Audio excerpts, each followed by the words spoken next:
Hello, welcome back to our YouTube channel, The Ramoses, and today we are going to the 2nd Street. So ipapakita namin sa inyo ang iba't ibang klaseng benta sa 2nd Street. 2nd Street. Street to 2nd. So just to give you an overview, ang 2nd Street guys ay store or apparel store na nagbebenta ng mga second hand na branded items. So ang dami mong mapipili dito guys. Merong mga mahal masyado na branded na items like Coach, Perry Ellis, Louis Vuitton, Yves Saint Laurent at iba pa.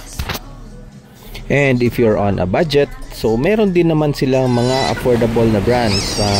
Usually at kadalasan ay yung mga brands coming from China or yung brands coming from US. Meron din mga Gap, mga Levi's, Tommy Hilfiger, and depende na yun guys kung anong klaseng brand ang hanapin mo. Makakabili ka ng mga mura at meron din naman mga very pricey. So itong store na to is kompleto talaga, halos lahat ng mga brands na nandito, and only those Taiwan people or people from Taiwan or Taiwanese ang pwedeng magbenta ng mga items. So it's like a buy and sell kind of type or thing. So dito na tayo sa 2nd Street guys. Try this one. Kung anong makikita natin. 1.7. So there are several branded stores or 2nd Street stores around Taipei. Will be around 10 to 15 stores scattered around the city.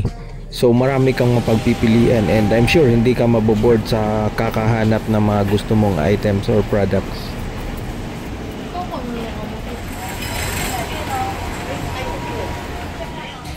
At ang kagandahan nito guys ay meron ding mga, sometimes may mga brand new at hindi naman siya mukhang yung the usual sa atin na okay, no?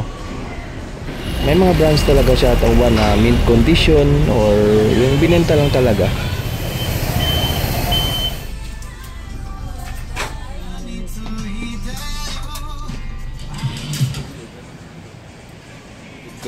Kung mahilig ka talaga sa shopping ay huwag mo talagang i-miss ang 2nd Street dito sa Taipei, Taiwan.